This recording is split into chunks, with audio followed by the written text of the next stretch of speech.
Bonjour à toutes et à tous. 1, 2, 3, ça déboîte. Une boîte, un contenu et une explication express, s'il vous plaît. Et aujourd'hui, on va parler de Battlegum. En jeu pour 15 minutes de 2 à 4 joueurs dès 7 ans. Dans Battlegum, on doit se débarrasser en premier de ses cartes. On distribue face cachée 3 cartes devant chaque joueur, puis 3 cartes face visible. On donne ensuite 3 cartes en main pour chaque joueur. Les autres constitueront la pioche. Sans regarder les faces cachées, les joueurs peuvent choisir d'échanger leurs cartes en main avec un des tas de cartes posées devant eux. Par exemple, je me dis que ça peut être intéressant, il y a une action spéciale. Je vais les changer avec un tas de cartes. Donc je vais en mettre une comme ça et une comme ça. Et je me retrouve avec une nouvelle main et avec un 1 et ça repart. Ça peut être utile. Le joueur doit jouer au moins une carte ou plus d'une valeur égale ou supérieure aux cartes déjà posées. Ici par exemple, vu que moi j'ai 6, je peux le mettre sur le 5 et je piocherai pour compléter ma main. Si un joueur ne peut pas poser de cartes, il récupère le tas de cartes centrales, c'est-à-dire il récupère un tas par exemple ici et il les remet dans sa main.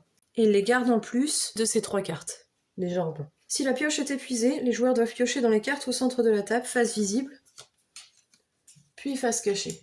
22 cartes ont des spécificités, comme ici avec le 6, le 8, où un joueur devra passer son tour. Le 9, qui fait retirer toutes les cartes qui étaient en jeu du centre de la table.